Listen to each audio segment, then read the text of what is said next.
Hello friends. मैं doctor Virendra Kumar, assistant professor department of history, GB college Ramgarh. आज पुनः आपके समक्ष मैं अपना व्याख्यान लेकर के प्रस्तुत हूँ, जिसका टॉपिक है तुर्की में मुस्तफ़ा कमाल पाशा के सुधार। तुर्की के नवनिर्माण में बगैर मुस्तफ़ा कमाल पाशा के हम कोई भी कार्य नहीं देख सकते हैं। तुर्की के नवनिर्माण में मुस्तफ़ा कमाल पाशा ने बहुत ही महत्वपूर्ण भूमिका निभाई। आइए हम मुस्तफ़ा कमाल पाशा का उदय में संक्षिप्त परिचय के रूप में कुछ देखें। मुस्तफ़ा कमाल पाशा का जीवन चरित्र। मुस्तफ़ा कमाल का जन्म 1881 ईस्वी में सेलोनिका के एक साधारण से परिवार में हुआ था और उनकी मृत्यु 10 नवंबर 1938 को हुई थी। उनके पिता अली रजा एफेंदी शुरू में एक मामूली सरकारी नौकर थे। बाद में उसने लकड़ी का व्यापार शुरू कर दिया। 1888 ईस्वी में ही एफेंदी की मृत्यु हो गई। उसके पश्चात वह अपनी विधवा माता के संरक्षण में रहने लगा। माता की इच्छा के विपरीत वह एक सैनिक स्कूल में दाखिल हुआ। वहां उसके अध्यापकों ने उससे प्रसन्न होकर उसे कमाल कहना शुरू किया। 1905 ईस्वी में उसने अपनी शिक्षा पूरी की और एक सैनिक अधिकारी बन गया। उन दिनों नामिक कमाल आदि लेखकों की विचारधाराओं की बड़ी चर्चा थी। मुस्तफ़ा कमाल इन विचारों से बड़ा प्रभावित हुआ। 20 जनवरी 1921 को राष्ट्रसभा ने देश के लिए एक नवीन संविधान की घोषणा कर दी। कमाल पाशा ने अपने देशवासियों में देशभक्ति तथा स्वाभिमान का नया मंत्र फूंका। उसके नेतृत्व में तुर्की के लोगों में अपूर्व जागरण का संचार हुआ और वे सेव्र की अपमानजनक संधि का विरोध करने के लिए तैयार हो गए। इसके लिए कमाल पाशा के नेतृत्व में उन्होंने युद्ध किया और दुश्मनों को परास्त कर उन्हें लोजान की संधि करने के लिए बाध्य किया। मुस्तफ़ा कमाल इस गणराज्य का प्रथम राष्ट्रपति बना और इस पद पर वह अपनी मृत्यु के समय तक अर्थात 10 नवंबर 1938 तक वह बना रहा। सदियों से चला आ रहा ऑटोमन राजतंत्र अतीत में विलीन हो गया और उसकी जगह एक नया सशक्त गणतंत्र का आविर्भाव हुआ। कमाल पाशा का यश चारों ओर फैल गया। उसे गाजी की उपाधि दी गई। याद कीजिए, गाजी की उपाधि किसे प्रदान की गई? मुस्तफ़ा कमाल पाशा। गाजी शब्द का अर्थ होता है रक्षक तथा काफिरों का विरुद्ध लड़ने वाला, काफिरों के विरुद्ध लड़ने वाला। आगे चलकर वह तुर्की का पिता अतातुर्क कहलाने लगा। प्रथम विश्व युद्ध में टर्की ने जर्मनी का साथ दिया था और जर्मनी के साथ साथ टर्की भी युद्ध में पराजित हुआ था। अतः युद्धोपरांत विजयी मित्र राष्ट्रों ने टर्की पर सिब्र की संधि आरोपित कर दी, जिसने टर्की के साम्राज्य का ही अंत कर दिया। मुस्तफ़ा कमाल पाशा के नेतृत्व में तुर्की का आधुनिकीकरण एशिया के इतिहास की एक महत्वपूर्ण घटना है। जो वह देश जो प्रथम विश्व युद्ध के पूर्व यूरोप का मरीज माना जाता था, युद्धोपरांत भला चंगा होकर एक सशक्त राष्ट्र के रूप में सामने आया। तुर्की का कायाकल्प करने और उसे एक सर्वथा नूतन जीवन देने का सारा श्रेय मुस्तफ़ा कमाल पाशा को ही है। इसी कारण उसे आधुनिक तुर्की का जनक अर्थात अतातुर्क की संज्ञा दी गई है। आइए हम आगे बढ़ते हैं। तुर्की राष्ट्र के नवनिर्माण के लिए मुस्तफ़ा कमाल पाशा ने बहुत से सुधार कार्य किए। उसमें हम देखें, पहला, मुस्तफ़ा कमाल के 6 सिद्धांत। मुस्तफ़ा कमाल के 6 सिद्धांत। तुर्की गणराज्य को एक संविधान देने के बाद मुस्तफ़ा कमाल जी जान से तुर्की के नवनिर्माण कार्य में लग गया। अगले 15 वर्षों तक वह इसी कार्य में व्यस्त रहा। इस कार्य में वह एक ही तथ्य से प्रेरित होता रहा। वह तुर्की का पूर्ण पश्चिमीकरण करना चाहता था। कमाल पाशा पर पाश्चात्य सभ्यता का गहरा प्रभाव पड़ा था। प्रथम विश्व युद्ध के पश्चात तुर्की का पुराना ढांचा नष्ट भ्रष्ट हो चुका था और उसे एक नए सिरे से विकसित करना था। इसके लिए एक विस्तृत कार्यक्रम की आवश्यकता थी, जो कि हम देख सकते हैं कि अंकारा की तीसरी कांग्रेस के समक्ष कमाल ने सुधार की एक विस्तृत योजना पेश की, जिसका उद्देश्य प्राचीन परंपराओं का अंत करना था। कांग्रेस ने इस योजना को स्वीकार कर लिया। यह योजना 6 सिद्धांतों पर आधारित थी, जिसे कमालवाद के 6 सिद्धांत, याद कीजिए, कमालवाद के 6 सिद्धांत, 6 प्रिंसिपल्स ऑफ मुस्तफा कमाल पाशा। ये 6 सिद्धांत निम्नलिखित जो प्रदर्शित किए गए हैं वो हैं: पहला गणतंत्रवाद, दूसरा राष्ट्रवाद, तीसरा सामंतवाद, चौथा नियंत्रित अर्थवाद, पांचवा धर्मनिरपेक्षवाद, छठा क्रांतिवाद। इन 6 पॉइंट को, इनके मुख्य विचारधाराओं सिद्धांतों को लेकर के मुस्तफा कमाल पाशा अपने देश तुर्की के सुधार के लिए आगे बढ़ते हैं। दूसरा महत्वपूर्ण कार्य हम देख सकते हैं शिक्षा के क्षेत्र में सुधार कार्य। शिक्षा के क्षेत्र में सुधार का कार्य। टर्की में प्रचलित शिक्षा व्यवस्था का आधार धार्मिक था। पुरातन पंथी मौलवी वर्ग द्वारा दी जाने वाली धार्मिक शिक्षा ने देश में रूढ़िवादिता, अंधविश्वास और पिछड़ेपन को बढ़ावा दिया था। टर्की को धर्मनिरपेक्ष और आधुनिक राष्ट्र बनाने के लिए कृत संकल्प कमाल पाशा धार्मिक शिक्षा को टर्की के पतन का सबसे बड़ा कारण मानता था। इसलिए उसने शिक्षा व्यवस्था में आमूल परिवर्तन बदली हुई स्थितियों में आवश्यक समझा। कमाल पाशा ने टर्की में आधुनिक शिक्षा प्रणाली शुरू की। प्रारंभिक शिक्षा अनिवार्य और निःशुल्क कर दी गई, किंतु यह सरल कार्य नहीं था। राज्य के पास धन का अभाव था। वह स्वयं स्कूल भवनों का निरीक्षण किया करता था। माध्यमिक स्कूलों का संगठन भी पश्चिमी आधार पर नए सिरे से किया गया। उच्च शिक्षा के पुनर्गठन के लिए स्विट्जरलैंड से प्रोफेसर माल्के को टर्की में निमंत्रित किया गया। कॉलेजों में 20 विदेशी प्रोफेसरों की नियुक्ति की गई। खेलकूद, बालचरों के संगठन, स्काउट्स प्रशिक्षण आदि की समुचित व्यवस्था की गई। शिक्षा के क्षेत्र में इन सुधारों ने जो क्रांति की, उसका व्यापक प्रभाव देश के जीवन पर पड़ा। आगे हम देखते हैं तीसरा, भाषा और लिपि में सुधार। किस प्रकार से भाषा और लिपि में सुधार जरूरी था, वो हमको जानना जरूरी है। टर्की की कोई अपनी लिपि नहीं थी। टर्की के लोग अरबी लिपि का प्रयोग करते थे। एक आदेश द्वारा अरबी लिपि का टर्की में प्रयोग निषिद्ध कर दिया गया। उसके स्थान पर पश्चिम की लैटिन लिपि अपनाई गई। सरकारी नौकरी के लिए लैटिन लिपि का ज्ञान अनिवार्य कर दिया गया।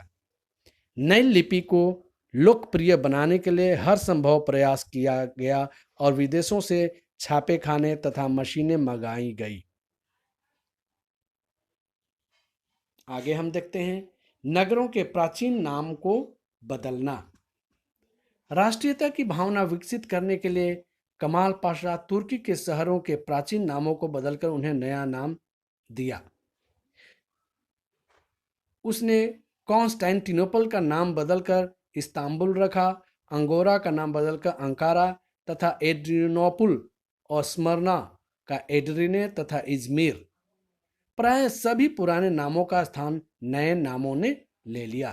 फिर से मैं दोहरा दूं, कॉन्स्टेंटिनोपल का नया नाम इस्तांबुल, अंगोरा का नया नाम अंकारा, एड्रियानोपुल का एडिरने और स्मरना का इजमीर। उसके बाद हम अन्य सुधार देखते हैं। नए इतिहास की परिकल्पना। तुर्की परंपरा को ऐतिहासिक आधार देने के लिए 1930 ईस्वी में तुर्की इतिहास परिषद की स्थापना की गई और 1932 ईस्वी में इसका पहला सम्मेलन अंकारा में आयोजित हुआ। इसमें कमाल पाशा के निर्देश पर यह सिद्धांत प्रस्तुत किया गया कि श्वेत रंग की आर्य जाति थी और मध्य एशिया उसका मूल स्थान था। वहीं से तुर्क लोग इधर उधर बिखरे। इससे चीनी भारतीय और पश्चिमी एशियाई संस्कृतियों का विकास हुआ। पश्चिमी एशिया में सभ्यता संस्कृति के अग्रदूत सुमेरी और खत्री लोग तुर्क ही थे। इस तरह अनातोलिया शुरू से ही तुर्कों का देश रहा है। सभी स्कूलों में इसी सिद्धांत पर आधारित इतिहास पढ़ाया जाने लगा।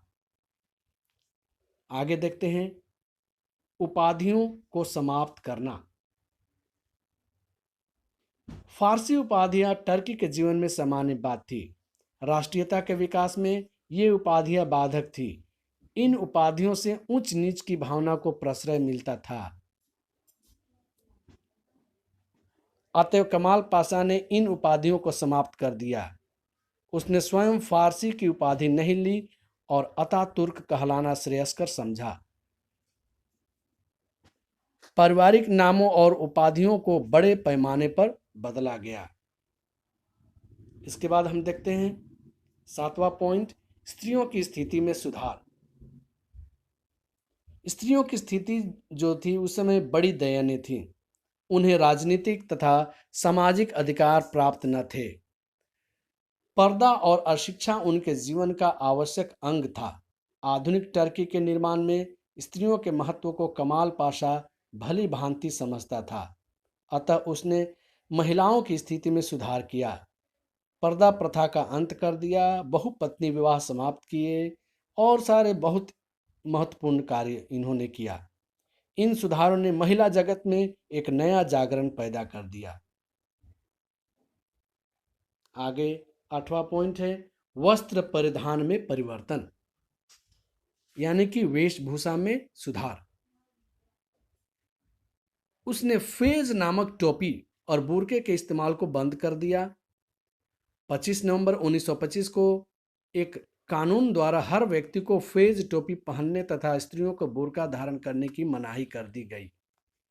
अब सबके लिए छज्जेदार टोपी पहनना अनिवार्य कर दिया और ऐसा न करना एक जुर्म घोषित कर दिया गया। यह कानून एक युगांतकारी घटना थी, क्योंकि इसका अर्थ परंपरागत ढंग से नमाज पढ़ने की मनाही थी। टोप पहनकर नमाज नहीं पढ़ी जाती थी। अनिवार्य रूप से टोप पहनने के कानून का अर्थ था नमाज की मनाही या अवहेलना। इससे मुस्लिम जगत में शोर मच गया। अल अजहर के मुल्ला बौखला गए। कट्टर पुराणपंथियों ने इस निर्णय का बड़ा कड़ा विरोध किया। कमाल के चरित्र पर कीचड़ उछाला गया। उस पर निरंकुशता और आवारागर्दी का आरोप लगाया गया। कमाल पाशा ने आगे अपने रास्ते से हटने वाला नहीं था। उसने विरोधियों को दबाना शुरू किया और कुछ लोगों को फेज टोपी पहनने के लिए 10 वर्ष तक की सजा दी। इसमें हम देख सकते हैं ये थे वेशभूषा या वस्त्र परिधान में परिवर्तन। अगला सुधार हम देख सकते हैं कानूनी क्षेत्र में सुधार। कमाल पाशा ने इस्लाम धर्म को राजधर्म बनाने से इनकार कर दिया और खलीफा के पद का भी अंत कर दिया। 1924 में अप्रैल 1924 में राष्ट्रसभा में ने धार्मिक अदालतों का दीवानी के मामले पर विचार करने के अधिकार का अंत कर दिया। धार्मिक मामलों की सुनवाई के वास्ते 2 गैर धार्मिक संस्थाएं स्थापित की गई। 1926 ईस्वी में हम कह सकते हैं 1926 ईस्वी में उसने पुराने उस्मानी कानून का अंत कर दिया। तो हम कानून के क्षेत्र में एक बड़ा बहुत इंपॉर्टेंट जो परिवर्तन किया गया, उसने खलीफा के पद का भी अंत कर दिया। बहुत इंपॉर्टेंट है। इस प्रकार हम कह सकते हैं कानून के समक्ष सभी नागरिक समान थे मुस्तफा कमाल पाशा के नजरों में। अर्थव्यवस्था में सुधार। आर्थिक सुधारों की ओर उन्होंने ध्यान दिया। 1933 ईस्वी में कमाल पाशा ने प्रथम पंचवर्षीय योजना चालू की। बड़े बड़े कल कारखाने खोले गए। राष्ट्र का औद्योगिकरण किया गया। प्रमुख उद्योगों को सरकार ने अपने हाथ में रख लिया। रेलवे के विकास पर समुचित ध्यान दिया गया। सड़क संचार एवं आवागमन के साधनों को विकसित करने के लिए एक 10 वर्षीय योजना बनाई गई। कृषि की उन्नति के लिए उसका मशीनीकरण किया गया। 12वां सुधार हम देख सकते हैं धर्मनिरपेक्षता। टर्की के सभी सुधारक धर्म की चट्टान से टकराकर हतोत्साहित हो गए थे। यूरोप की भांति कमाल पाशा ने धर्म को राजनीति से बिल्कुल पृथक कर दिया। खलीफा के धार्मिक अधिकारों की समाप्ति कर दी गई। भारत के मुसलमानों, याद कीजिएगा इस चैप्टर में हमारे भारत से दो नाम आते हैं, आगा खान और अमीर अली। आगा खान और अमीर अली, इन्होंने इसके विरुद्ध प्रतिवेदन दिया और कमाल पाशा को पत्र लिखे, किंतु उसने इन लोगों की चिंता नहीं की और इन्हें ब्रिटिश साम्राज्य का पिट्ठू बताया। और 1924 ईस्वी में टर्की को धर्मनिरपेक्ष राष्ट्र घोषित कर दिया गया और खलीफा के पद का अंत कर दिया गया। जैसा कि पहले भी हम बता चुके हैं, कानून के रूप में, कानून के क्षेत्र में सुधार में भी, और यहाँ पे भी हम देख सकते हैं धर्मनिरपेक्षता को लाने के लिए खलीफा के पोस्ट को एंड कर दिया। इस प्रकार टर्की एक आधुनिक राष्ट्र बन गया। धार्मिक सुधार, धार्मिक सुधार में हम देख सकते हैं कि उन्होंने इस्लामी मान्यता पर चोट की। 26 दिसंबर 1925 को उसने परंपरागत इस्लामी तिथि क्रम का बहिष्कार कर उसकी जगह ग्रिगोरियन कैलेंडर लागू किया। इससे रमजान में उपवास करने वालों को बड़ी दिक्कतें होने लगी।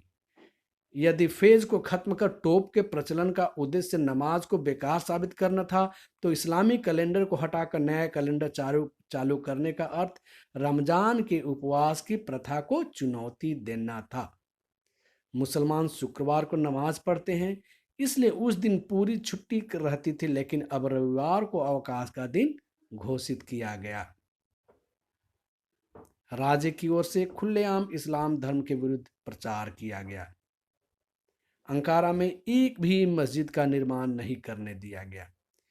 जैसा कि हम आपको पहले कह चुके हैं, 1924 ईस्वी में ही पवित्र संस्थाओं का मंत्रालय शेख उल इस्लाम को बंद कर दिया गया था और उसकी जगह धार्मिक मामलों का विभाग कायम किया गया, जिसका अध्यक्ष प्रधानमंत्री द्वारा मनोनीत होता था। 1928 ईस्वी में कमाल ने इस्लाम के सुधार और आधुनिकीकरण पर विचार करने के लिए एक समिति नियुक्त की। जून 1928 ईस्वी में इसकी रिपोर्ट छपी और इस सिफारिशों के 4 भागों में बांटा गया। पहला भाग में पूजा के रूप में विचार किया गया, मस्जिदों में सफाई पर जोर दिया गया। दूसरे भाग में प्रार्थना प्रवचन जूते पहनकर जाने की इजाज़त की दूसरे भाग में हम कह सकते हैं कि प्रार्थना प्रवचन सब तुर्की भाषा में हो, इस पे बल दिया गया। तीसरी में हम कह सकते हैं कि प्रार्थना को रोचक और मनोहारी बनने के लिए मस्जिदों में संगीत दलों की व्यवस्था प्रस्तुत की गई। इससे ज़्यादा कुफ्र और क्या हो सकता है। चौथे में प्रवचनों को छपवाकर बंटवाने का विधान किया गया। 30 जनवरी 1928 को अल्लाह अकबर की ध्वनि तुर्की भाषा में गूंजी और इसके फौरन बाद तुर्की में अजान तैयार हो गई। तुर्की गणराज्य ने इस्लाम से अपना नाता पूरी तरह 5 अप्रैल 1928 को यह तय करके तोड़ लिया कि संविधान की दूसरी धारा से ये शब्द उड़ा दिए जाएं कि तुर्की राज्य का धर्म इस्लाम है। याद कीजिए 5 अप्रैल 1928 की यह घटना कि तुर्की राज्य का धर्म इस्लाम है, ये शब्द उड़ा दिए जाएं। 10 अप्रैल को इस निर्णय को कानून का रूप दे दिया गया। तुर्की अब एक धर्मनिरपेक्ष अर्थात ला दीनी राज्य हो गया। उसके बाद देखते हैं क्रांतिवाद। तुर्की में सुधारात्मक कार्यों में अंतिम सुधार के कार्य थे क्रांतिवाद, जो कि उनके 6 सिद्धांतों का अंतिम सिद्धांत था। कमाल पाशा के 6 सिद्धांतों में अंतिम सिद्धांत क्रांतिवादी था। क्रांति की भावनाओं को निरंतर बनाए रखकर की अपेक्षित सुधारों का क्रियान्वयन संभव था। कमाल पाशा का कहना था कि टर्की की उन्नति के लिए जनता को क्रांतिकारी बनाना आवश्यक है। प्रचार साधनों, अखबारों और प्रगतिशील शिक्षकों के माध्यम से क्रांति की भावनाओं को जीवित रखा गया। इस प्रकार अंततः हम अभी देखेंगे मुस्तफा कमाल के सुधारों के कार्यों का मूल्यांकन। अपने 6 सिद्धांतों के आधार पर कमाल पाशा ने टर्की को नया जीवन प्रदान किया। एक मरा हुआ राष्ट्र इन सुधारों एवं उनके प्रणेता कमाल पाशा के प्रयासों के कारण गौरव से सिर उठाकर नया जीवन व्यतीत करने लगा। टर्की के आधुनिकीकरण व पश्चिमीकरण में कमाल पाशा को पूर्ण सफलता मिली। इन कार्यों को पूर्ण करने में निस्संदेह कमाल पाशा को बड़े विरोध का सामना करना पड़ा, किंतु उसने बड़े धैर्य के साथ विरोध का सामना किया तथा टर्की को उन्नति के मार्ग पर अग्रसर किया। सुधारों के बाद तुर्की एक नवीन राज्य तथा प्रगतिशील राष्ट्र बन गया। हमें मुस्तफा कमाल पाशा की महान सफलता और दूरदर्शिता मानते हैं, इसलिए अपनी पीढ़ी और बाद की पीढ़ियों के लिए वह उत्साह का मुख्य स्रोत बना रहा। वह तुर्की के भविष्य का स्रष्टा था और तुर्की वाले आदर से उसे राष्ट्रपिता अर्थात अत्तातुर्क कहा करते थे। धन्यवाद।